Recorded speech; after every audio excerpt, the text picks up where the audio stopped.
Nah, di dalam perut ikan itulah Nabi Yunus fanada fid dulumat, maka kemudian mengadu, menyeru Nabi Yunus, artinya berdoa fid dulumati, dalam kegelapan. Apa yang dimaksud dengan kegelapan? Ad-dulumat itu jamak daripada ad-dulmatu, gelap.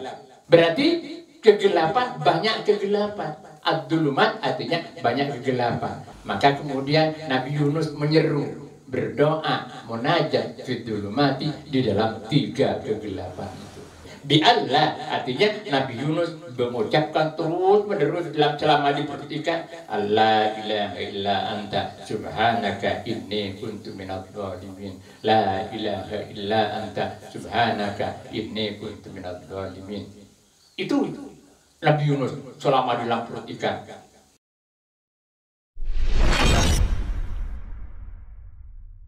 Bismillahirrahmanirrahim.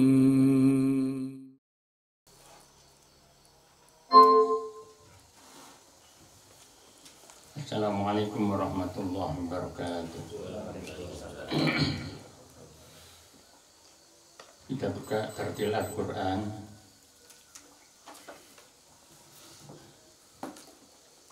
halaman 467, surah Ghafir ayat 1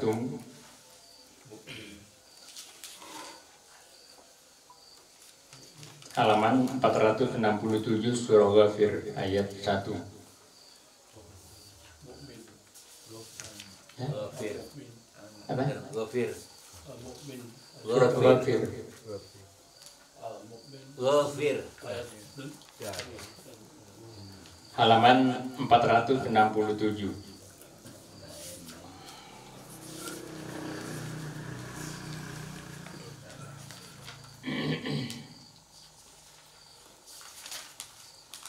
A'udzu billahi minasy syaithanir rajim. Bismillahirrahmanirrahim. Hamim. Tanzilul kitabi minallahil azizil alim ghafiriz dzambi wa qabilit tawbi syadidil iqabi dzit tawl. Tanzilul kitabi minallahil azizil alim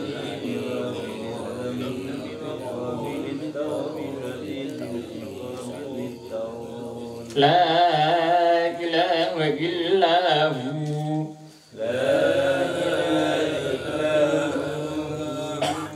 ilaihil maghfir ma yujadilu fi ayatillahi illal ladzina kafaru fala yaghrurka taqallubuhum fil bilad.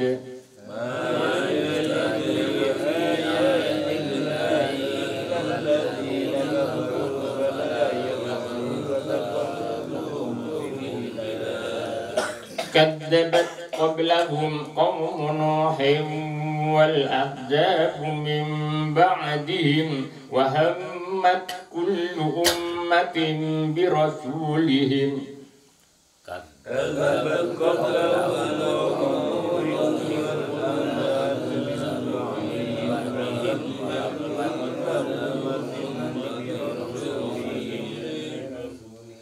وهمت كل أمة برسولهم ليأخذوه وجادلوا بالباطل ليدحضوا به الحق فأخذتهم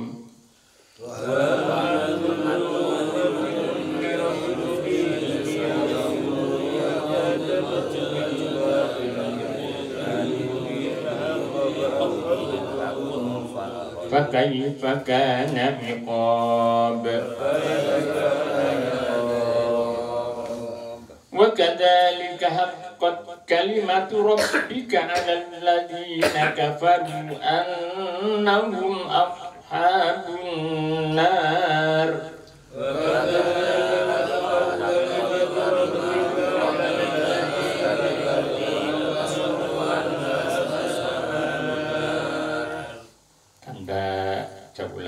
tanda mim seperti itu. Di atas an-nar itu tanda waqaf lazim. Di sampingnya ada tulisan waqaf lazim. Artinya wajib berhenti di situ. Kenapa? Karena sesudah ayat itu berbicara tentang Allah.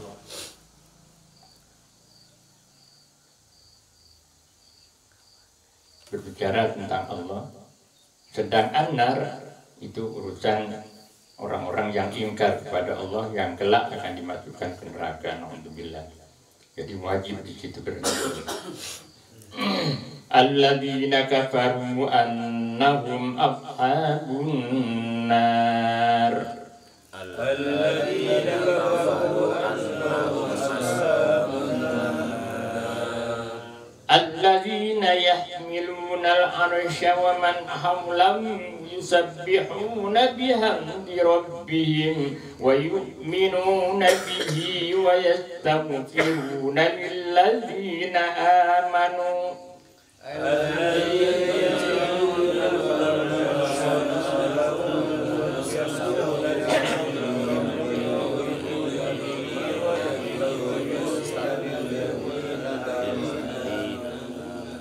Rabbana wasi'ta kulla syai'ir rahmatan wa ilman faghfir lilladzina tabu wattaba'u sabilaka wa qihim adzabal jahim. Rabbana wasi'ta kulla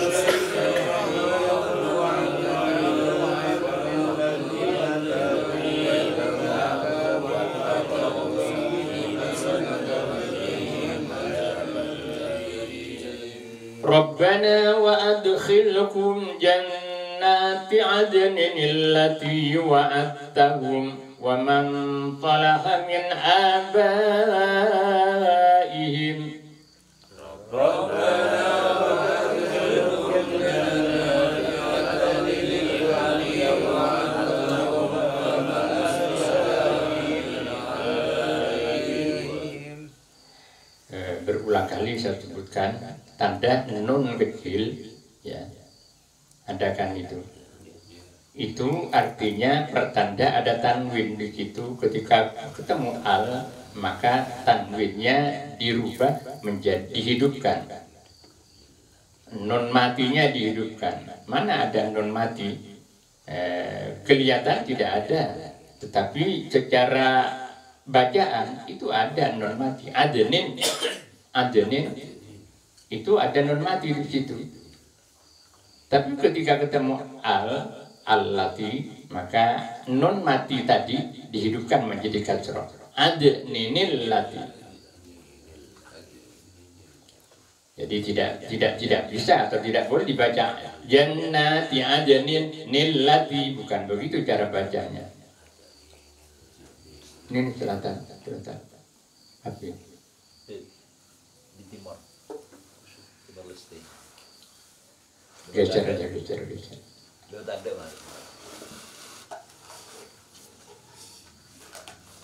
Adninil lati. Wa man talaha min abaihim wa azwajihim wa dhurriyyatihim wa man talaha min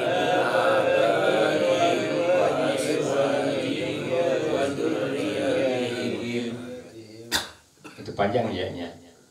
Ini kadang terkecoh orang membaca wa dzurriyyatihim, jadi tasdiknya tidak jelas. Wa dzurriyyatihim kan begitu. Jadi yang pasti itu tasdiknya dua. Wa dzurriyyatihim. Tasdik ini Bapak, kalau sudah menyangkut surah Al-Fatihah, resikonya besar sekali. Kalau kemudian tasdiknya tidak jelas dalam surah Al-Fatihah, berakibat sholatnya tidak sah karena Fatihahnya tidak sah. Jadi makanya anak-anak saya tekankan, jadi tasdik terutama di surah Al-Fatihah. Jadi Alhamdulillahi Rabbil Alamin Ar-Rahmanir Rahim Maliki Yaumiddin Dzurriyyatihim. إنك أنت العزيز الحكيم وقهم السيئات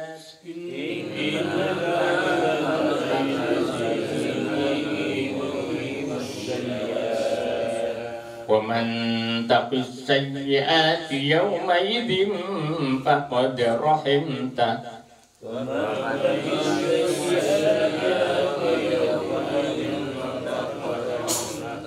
وذلك هو الفوز العظيم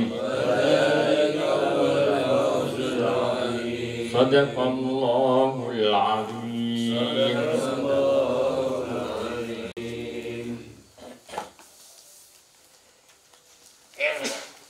Tafsir Al-Quranul Karim, kita buka halaman 329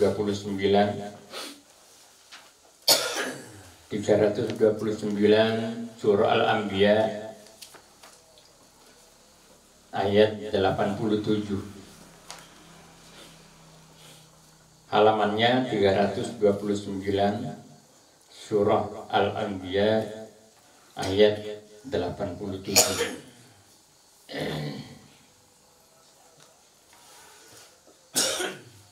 Bismillahirrahmanirrahim. Alhamdulillahirabbil alamin. Assalatu wassalamu ala asyrofil mursalin sayyidina Muhammad wa ala alihi wa sahbihi ajma'in, amma ba'du. Fa inna afdaqal hadithi kitabullah wa khairal hadi hadi Muhammadin sallallahu alaihi wasallam wa syarrul umuri muhdatsatuha wa kullu muhdatsatin bid'ah wa kullu bid'atin dhalalah wa kullu dhalalatin finnar. أعوذ بالله من الشيطان الرجيم وذا النون إذ ذهب مغاضبا فظن أن لن نقدر عليه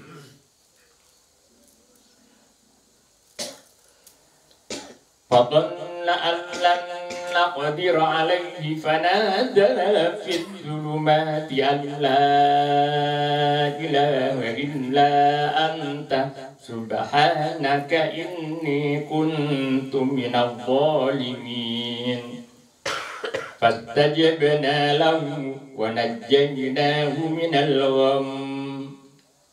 Tasdid kalau waqaf hurufnya ditahan, tidak langsung hilang. Tidak dibaca wa najjaynahu minal gham, bukan begitu, tapi ditahan wa najjaynahu minal gham. Yang mendengarkan langsung kalau itu tahu ada tasdidnya. Tapi kalau dibaca minal gham tidak kelihatan tasdidnya. Jadi sekali lagi kaidahnya tasdid apabila waqaf maka suaranya ditahan, tidak langsung idilbas kata orang Madura. Minal gham bukan begitu, tapi minal gham. Wa kadzalika nunjil mu'minin. Shadaqallahul azim. Alhamdulillah kita masih dipertemukan oleh Allah Subhanahu wa taala dalam keadaan sehat walafiat, sehat lahir dan sehat batin. Mudah-mudahan kesehatan lahir dan batin ini dapat kita manfaatkan untuk menambah kebaikan, baik kebaikan untuk kebaikan akhirat dan juga termasuk kebaikan untuk kebaikan dunia ini. Kenapa dunia? Karena kita hidup di dunia. Di dunia ini merupakan sarana, merupakan ajang untuk mencari bekal menuju akhirat. Oleh karenanya perlu memohon kehidupan yang baik di dunia. Oleh karenanya doa yang dibimbingkan oleh Allah pada kita, wa minhum may yaqulu rabbana atina fid dunya hasanah wa fil akhirati hasanah wa qina adzabannar. Ketika dulu saya di Mekah ada ada tetangga satu kloter tapi orang Sumatera, orang Madura Pak, orang Madura itu istrinya kebetulan dua, yang dibawa yang tua, yang muda masih ditunda, masih ada di rumah. Kemudian ketika berdoa itu Rabbana atina fid dunya hasanah wa fil akhirati hasanah wa qina adzabannar. Yang muda itu kebetulan hasanah namanya. Malah hasanah mulu sih doa pilih baik. Mangkotnya doa pilih sekali. Jadi Rabbana atina fid dunya hasanah wa fil akhirati hasanah wa qina adzabannar. Suaminya yang laki itu doa terus yang multazam, ketika selesai tawaf Rabbana atina fid dunya hasanah. Malah hasanah menulis doa gitu.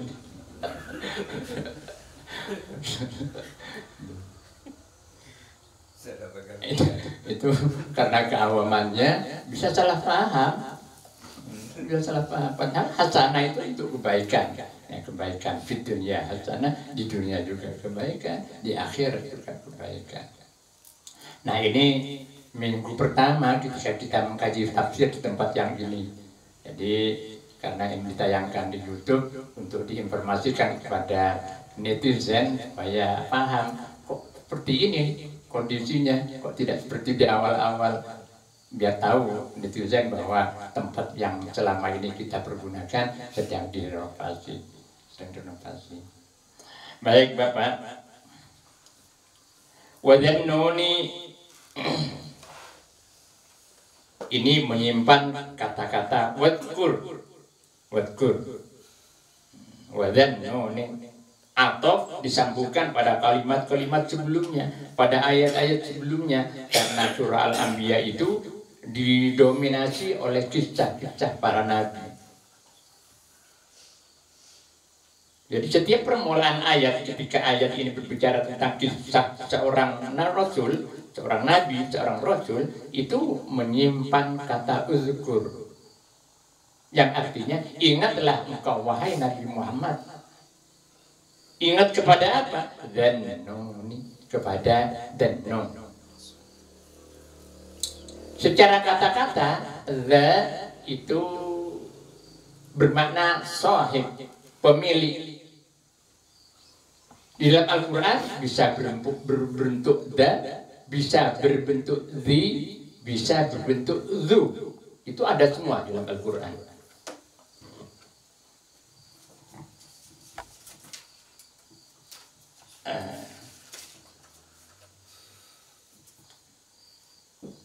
Da, zi, du. Artinya sahib, sahibun, artinya pemilik, sahib, pemilik, the, pemilik. An-nun diartikan dalam ayat ini al-hud, ikan, baik ikan itu besar ataupun kecil. Dalam bahasa Arab disebut al-hud. Jadi dan-nun ini artinya pemilik ikan. Ya kalau tidak paham sejarahnya, tidak paham apa asal mulanya, mungkin diartikan badan nun dan yang punya non. Padahal yang dimaksud di situ adalah an-nun itu ada al-hud, sahibul hud. Jadi sahibul huti, sahibul huti, pemilik ikan. Kenapa disebut pemilik ikan? Siapa yang dimaksud dengan pemilik ikan ini? Rasul atau Nabi yang dimaksud dengan pemilik ikan ini? Yang dimaksud adalah Nabi Yunus. Kenapa disebut sahibul hud? Pemilik ikan Nabi Yunus itu diberi gelar seperti itu. Ceritanya pada ayat ini dan beberapa ayat yang lain di surah yang lain. Seperti yang ada dalam surah As-Saffat, itu ayat 143 nanti kita bicarakan. Wadhannuni uzkur, dan ingatlah engkau wahai Nabi Muhammad, dan ingatkan umat manusia dhannuni kepada Dhannun. Artinya Rasul yang diberi gelar dengan pemilik ikan.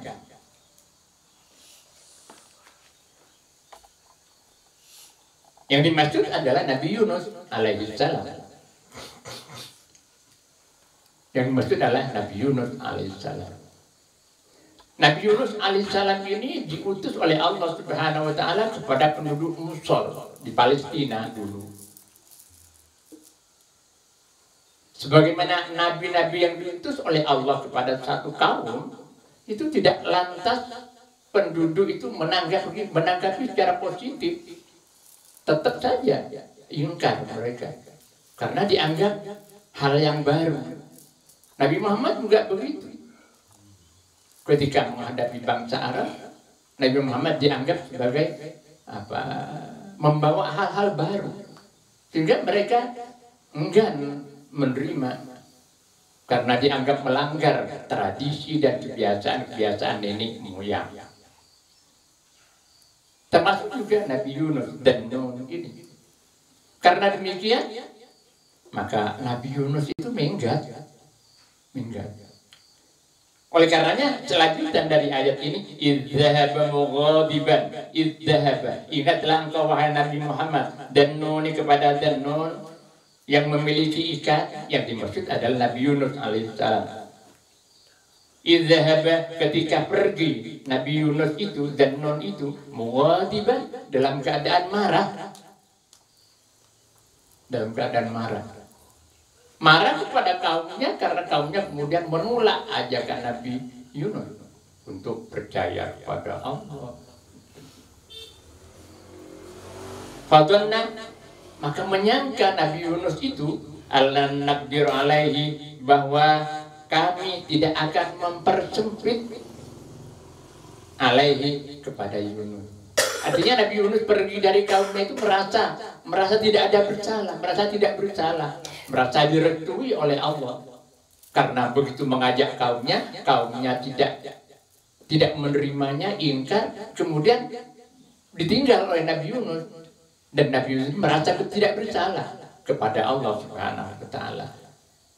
Sudah disampaikan ajakan, kemudian kaumnya menolak, secara kelihatan sepintas kan tidak bersalah karena sudah menyampaikannya.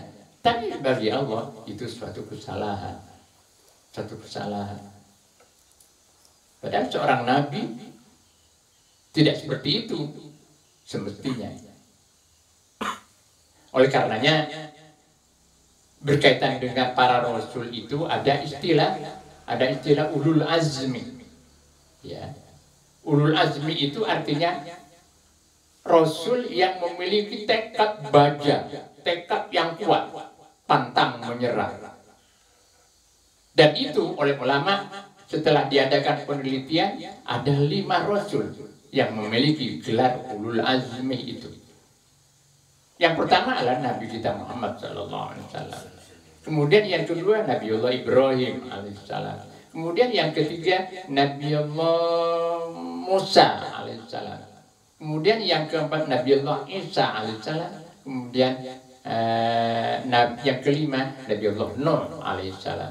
Jadi ada 5. Muhammadu Ibrahim Musa kalimuhu wa Nuhun wa Isa wa Nuhun hum ulul azmi fa'lami. Ya, 5 rasul ini adalah nabi dan rasul Allah yang memiliki tekad membaca, tekad yang kuat tanpa menyerah, pantang menyerah menghadapi kaumnya. Ya, bayangkan Nabi Yunus saja 950 tahun mendakwah kaumnya. Nabi Muhammad sampai hampir dibunuh. Tambah. Nabi Musa juga begitu. Nabi Isa juga begitu. Nah, Nabi Yunus ini karena menyampaikan kemudian ditolak oleh kaumnya, langsung ditinggal kaumnya, minggat. Tidak tahan pukul.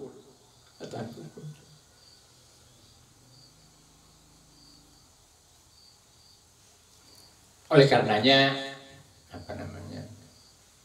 Nabi Muhammad SAW pernah bersabda, ulama ummati ka'ambiyai Bani Israel. Ulama-ulama umatku ini sama, setara dengan para nabi Bani Israel. Kita tahu sejarah para ulama-ulama khususnya di Indonesia luar biasa menghadapi penjajah dan sebagainya. Bahkan ceritanya dulu masih saktinya ulama-ulama Kalau ada penyerangan bom, kemudian surbannya dibeber. Jadi bomnya jatuh surbannya. Ceritanya begitu. Bahkan Hari Pahlawan 10 November itu oleh apa namanya, kiai dari Jawa Barat, dari Banten, itu pasukan yang akan menghadapi Inggris dan Belanda di Surabaya itu mesti diijazah. Bambu runcingnya itu diijazah. Tanpa pantang menyerah. Karena ucapan sabda Rasul seperti itu, Nabi Musa tersinggung. Oh, masa ulama kamu Muhammad sama dengan Rasul Bani Israel? Nabi Musa kan Rasul dari Bani Israel. Tersinggung. Setelah dialog diskusi dengan Nabi Muhammad, kalau tidak percaya saya panggilkan ulama umatku. Akhirnya Imam Ghazali yang dipanggil. Imam Ghazali dipanggil, nah kemudian pernah saya ceritakan ini ya. Imam Ghazali dipanggil kemudian, Ghazali, siapa nama kamu? Kata Nabi Musa, siapa nama kamu? Nama saya adalah Muhammad Abu Hamid Muhammad bin Muhammad Al-Ghazali. Saya tidak tanya nama bapak kamu, tidak tanya mbak kamu. Kok kamu rewel begitu? Saya tanya nama kamu. Nabi Ghazali dijawab, nah kan sama dengan jenengan. Waktu ditanya oleh Allah, apa yang ada di tangan kananmu itu, wahai Musa? Sampai kan menjawab, ini tongkat, ini untuk mentelkan untuk saya, kemudian ini untuk memukul daunan untuk makanan ternak saya. Kan sampai memberi, padahal yang ditanyakan hanya tongkat. Kok sampai jawabnya banyak? Tidak bisa jawab Nabi Musa. Nah, kemudian Nabi Muhammad di dalam mimpi, seorang aulia yang mimpi ini. Nah, kemudian Nabi Muhammad, bagaimana Nabi Musa? Tidak jawab Nabi Musa, merasa malu. Jadi di antara para rasul itu ada apa namanya yang memiliki keistimewaan, khususnya 5 rasul itu tadi. Nabi Muhammad, Nabi Ibrahim, Nabi Musa, Nabi Isa, dan Nabi Nuh. Itu Muhammad yang digelar dengan ulul azmi. Nabi Yunus tidak.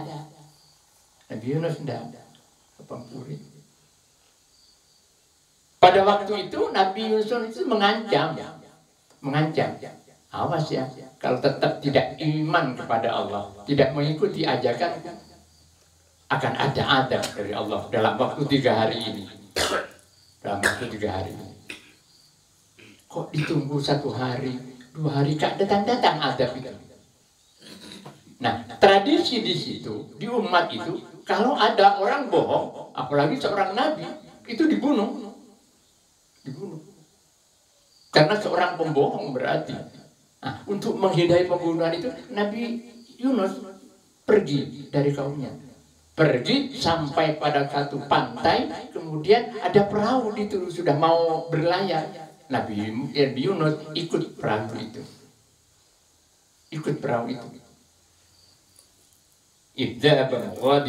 Karena marahnya itu. Fadonna allan naqdir alaihi, maka kemudian menyangka Nabi Yunus allan naqdir, bahwa kami tidak akan menyempitkan kehidupannya alaihi kepada Dannun, kepada Nabi Yunus. Merasa tidak bersalah Nabi Yunus. Pergi dari kaumnya merasa tidak bersalah. Bahkan merasa bahwa itu dibenarkan oleh Allah. Fanada fid dzulumati. Ceritanya di dalam apa namanya? Di dalam perahu itu. Sebagaimana disebutkan dalam surah As-Saffat 143, bahkan sebelumnya, fasahamat wa kana minal mubhadin. Berundi, Nabi Yunus ikut berundi. Ada Pak Guru? Sebelumnya 143, 139 mungkin. Wa inna Yunus minal mursalin. Ya, coba dari situ. 139 ya. Nah, 139. Wa inna Yunusa laminal mursalin id abaqo ilal fulkil masyhun fasahum fakana minal mutahadin faltaqo mahul hutu wa huwa mulim falaula annahu kana minal musabbihin lala bisa fi badanihi ila yaumi yub'atsun. artinya Dan sungguh Yunus benar-benar termasuk salah seorang rasul. Ingatlah ketika dia lari ke kapal yang penuh muatan, kemudian dia ikut diundi, ternyata dia termasuk orang-orang yang kalah dalam undian. Maka dia ditelan oleh ikan besar dalam keadaan tercela. Maka sekiranya dia tidak termasuk orang yang banyak berzikir, bertasbih kepada Allah, niscaya dia akan tetap tinggal di perut ikan itu sampai hari berbangkit. Nah, ini kisah lain di dalam surah As-Saffat tentang Nabi Yunus. Nah, setelah di pantai, Nabi Yunus ikut kapal atau ikut perahu yang sudah muatannya banyak, penumpangnya banyak, siap berangkat. Nabi Yunus naik. Kok perahu ini munyer-munyer? Beda pendapat ulama. Apa perahu Nabi Yunus itu diceburkan ke laut karena perahunya muter-muter terus? Atau ada yang berpendapat karena ada ikan yang besar akan merusak, akan menyerang perahu ini, sehingga diundi di situ, diundi. Undiannya itu jatuh pada Nabi Yunus. Pasti ini orang Puri ini. Kata pendeganya, perahu yang munyer-munyer itu nggak mau jalan, padahal nggak ada masalah. Kok kemudian munyer-munyer nggak jalan? Pasti ada yang Puri ini, kata pendeganya. Setelah diundi, kemudian kena Nabi Yunus. Wa kana minal mutahadin. Nah, Nabi Yunus itu termasuk yang kalah karena berundi. Nah, zaman dulu, bahkan sampai zaman sekarang, undian itu tetap berlaku. Undian tetap berlaku. Misalnya, ketika Siti Maryam lahir, jadi Hannah, istrinya Sayyidina Imran, itu memohon kepada Allah untuk mendapatkan anak laki-laki, untuk mengabdi pada Baitul Maqdis. Tapi ternyata yang dilahirkan, yang diberikan oleh Allah seorang perempuan bernama Siti Maryam, calon ibunya Nabi Isa. Ini berebut untuk memelihara Siti Maryam ini. Berebut. Karena berebut, tidak ada keputusan, kemudian diundi. Kena pada Sayyidina Zakaria. Wakafalah Zakaria. Yang memelihara Siti Maryam ini, Nabi Zakaria. Itu diundi. Nabi juga begitu, Nabi Muhammad. Ketika akan pergi keluar kota, istrinya yang lebih dari 3 itu. Nah, tentang istri lebih dari 3 itu bukan di sini tempatnya. Sebab orang-orang Orientalis itu mencemoh Rasul karena banyak istrinya. Padahal di antara istri Rasul itu janda-janda semua. Hanya Siti Aisyah yang perawan. Siti Khadijah, janda. Kemudian yang lain-lain janda semua. Seorang kepala negara, seorang Rasul, seorang tokoh kan bisa memilih yang cantik-cantik kalau memang suka perempuan. Ini bagian dari apa yang saya terangkan. Nanti pada ayatnya kita bicarakan lebih serius lagi. Karena orang-orang ketimuran, orang-orang barat yang belajar Islam, yang mempelajari Islam, tapi tidak mau beriman, itu namanya orientalis. Tapi orang-orang timur yang belajar tentang hal-hal di barat, itu oksidentalis namanya. Nabi Muhammad juga mengundi. Jadi siapa di antara istri yang akan diajak? Diundi. Kalau tepat pada Siti Aisyah, ya Siti Aisyah yang ikut. Jadi sudah ada kesepakatan. Saya kalau pergi keluar kota, nanti di antara istri-istri saya akan diundi ya. Sepakat semua. Setelah mau pergi, mau ke perang dan sebagainya, itu diundi. Bahkan sampai sekarang pun undian itu masih dilaksanakan. Apa itu? Sud. Ayo sud. Kan undian itu. Siapa yang memulai? Sud. Itu undian. Makanya di situ dalam Al-Quran fasahama, maka berundi, ikut undian Nabi Yunus. Ya, undian. Ternyata Nabi Yunus kalah undiannya itu. Karena sudah menjadi tradisi dan kesepakatan komunitas di situ pada waktu itu, siapa yang kalah dijeburkan ke laut. Nabi Yunus lah yang dijeburkan. Kemudian pada saat itu Allah mendatangkan ikan besar. Dalam satu riwayat disebutkan panjangnya 20 meter. Panjangnya 20 meter. Ya kita bayangkan ikannya sepanjang itu, kemudian orang-orang dulu itu kan tinggi-tinggi besar. Tinggi-tinggi besar. Ikan itu memangsa Nabi Yunus. Tapi dipesankan oleh Allah pada ikan itu. Awas ya. Perut kamu itu hanya untuk tempat menahan Yunus, tidak untuk merusaknya. Oleh karenanya kamu tidak boleh makan dagingnya, tidak boleh merusak tulangnya. Jadi patuh ikan itu.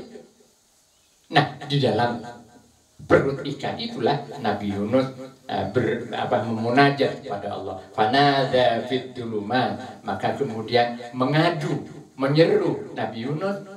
Artinya berdoa fit dulu mati dalam kegelapan. Apa yang dimaksud dengan kegelapan? Ad-dulumat itu jamak daripada ad-dulmatu, gelap. Ad-dulmatu, ad-dulumat itu jamaknya. Berarti kegelapan, banyak kegelapan. Ad-dulumat artinya banyak kegelapan. Aneka kegelapan.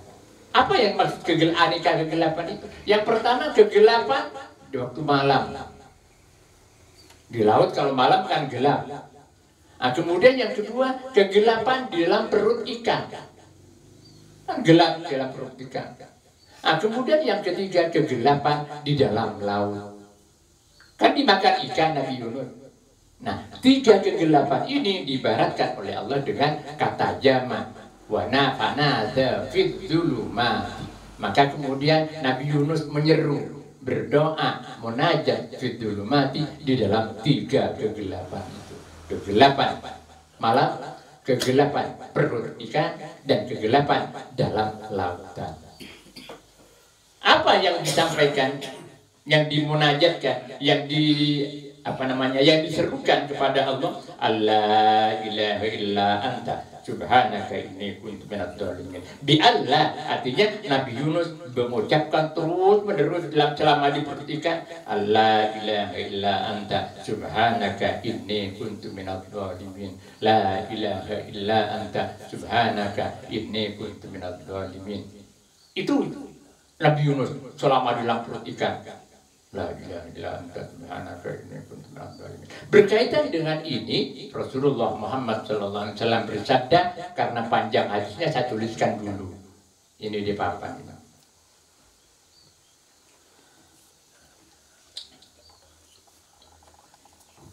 Ismullahilladzi idza du'iya bihi ajaba. Nama Allah yang apabila berdoa menggunakan nama Allah itu ajab, maka pasti Allah akan mengijabah. Wa idza su'ila bihi aqta, wa idza su'ila apabila diminta bihi dengan nama Allah itu aqta, Allah akan memberinya. La ilaha illa anta subhanaka inni kuntu minadz dzalimin. Nabi menjelaskan dakwah Yunus bin Matta itu adalah doanya Yunus bin Matta. Jadi ayatnya namanya Matta. Makanya di PKS itu ada Anies Matta yang sekarang membuat partai baru. Saya sedikit mengikuti perkembangannya. Penting mengetahui politik penting, walaupun tidak terjun ke politik praktis. Karena kalau tidak ngerti politik, dikucu-kucu oleh politik. Jadi malam ya di siasa, akalat siasa. Siapa yang tak ngerti politik akan dimakan oleh politik. Walaupun tidak harus terjun secara praktis di partai politik. Enggak. Yang ngerti tahu gelagat. Yunus bin Matta. Fakul sekolah yang meriwayatkan hadis ini sahabat Abi Waqqas berkata, "Fakultu ya Rasulullah," maka aku berkata, "Wahai Rasulullah, wahai Rasulullah, hiya li Yunus bin Matta khassatan am li jama'atil muslimin." Kalimat la ilaha illa anta subhanaka inni kuntu minadz zalimin yang dibaca oleh Nabi Yunus itu apakah khusus untuk Nabi Yunus saja atau li jama'atil muslimin atau untuk semua kaum mukminin muslimin termasuk umat kita, umat jenengan? Qala, Rasulullah menjawab, hiya li Yunus bin Matta. Dia bacaan itu adalah untuk Yunus bin Matta khosotan secara khusus, walil mu'minina amatan, dan bagi orang-orang mukmin amatan secara umum. Jadi untuk kita juga, idza ta'au biha, apabila mereka orang-orang mukmin itu berdoa biha dengan la ilaha illa anta subhanaka inni kuntu minadz zalimin. Karena begitu dalam perut ikan, selama perut ikan Nabi Yunus berdoa itu dikeluarkan, dimuntahkan oleh ikan itu atas perintah Allah. Karena merasa sesak tenggorokannya. Ya bayangkan manusia, kita bayangkan manusia guru itu tinggi besar. Jadi merasa sesak dalam tenggorokannya, dimuntahkan oleh ikan. Nah kita juga begitu, kalau menggunakan doa ini itu akan dimuntahkan segala kesulitan kita. Itulah Bapak. Apa yang dialami oleh Nabi Yunus ini mirip dengan apa yang dialami oleh Nabi Adam ketika Nabi Adam dikeluarkan dari surga. Allah nggak tega juga. Allah nggak tega juga. Diberikan oleh Allah. Apa doanya Nabi Adam? Adam, kalau kamu sudah di dunia, nanti baca ini. Apa doanya Nabi Adam? Rabbana zalamna anfusana wa illam taghfir lana wa tarhamna lanakunanna minal khasirin. Itu Nabi Adam baca itu.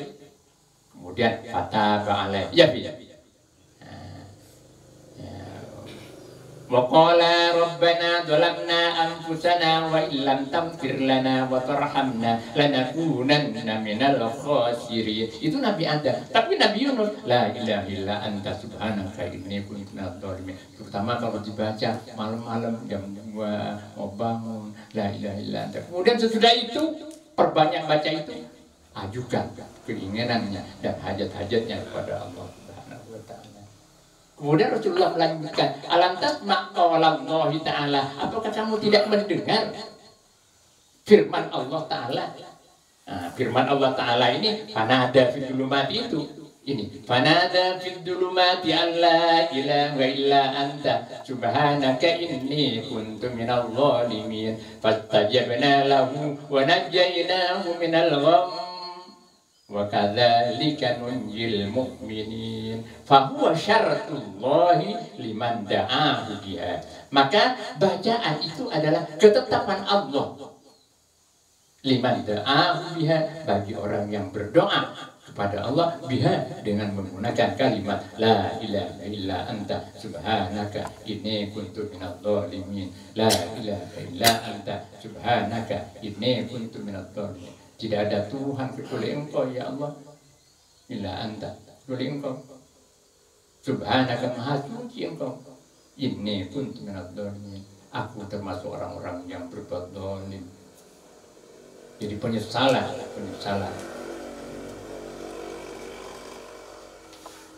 Kita lanjutkan. Fanada fid dhulumati, maka kemudian menyeru Nabi Yunus fid dhulumati dalam keadaan gelap, dalam kegelapan, aneka kegelapan. Ya kegelapan tadi itu yang saya sebutkan. Seruannya Allah ilaha illa anta subhanaka inni kuntu minadz zalimin. Allah ilaha, tidak ada Tuhan illa anta, kecuali Engkau ya Allah, subhanaka maha suci Engkau, inni kuntu minadz zalimin, aku termasuk orang-orang yang zalim. Ayat berikutnya fastajabna lahu, maka kemudian mengabulkan, memperkenankan kami lahu kepada Yunus. Diperhatikan terus membaca la ilaha illa anta subhanaka inni kuntu minadz zalimin, maka kemudian fastajabna, maka kami mengabulkan seruan Yunus. Wa najjaynahu, dan kami menyelamatkan minal ghammi, dari kesusahan dan keresahan. Wa kadzalika nunjil mu'minin. Nah ini dalilnya. Wa kadzalika, sebagaimana Allah mengabulkan permohonan Nabi Yunus dengan kalimat la ilaha illa anta subhanaka inni kuntu minadz dzalimin, maka nunjil mukminin, kami menyelamatkan orang-orang mukmin yang berdoa dengan menggunakan la ilaha illa anta subhanaka inni kuntu minadz dzalimin. Ringan kan? Gampang kan? Baik, itu dibiasakan. Walaupun bukan waktu malam, sudah maghrib menjelang subuh, la ilaha illa anta subhanaka inni kuntu minadz dzalimin, la ilaha illa anta. Sesudah itu sudah apa namanya, sudah kesel, la ilaha illa anta subhanaka inni kuntu minadz, ajukan permohonannya, hajat-hajatnya kepada Allah Subhanahu wa taala. Kadzalika nunjil, sebagaimana kami mengabulkan permohonan Yunus dengan kalimat la ilaha illa anta subhanaka inni kuntu minadz dzalimin, itu nunjil mukminin, kami juga menyelamatkan orang-orang mukmin yang berdoa dengan menggunakan la ilaha illa anta subhanaka inni kuntu minadz dzalimin. Kesusahan apa saja, kesumpekan apa saja.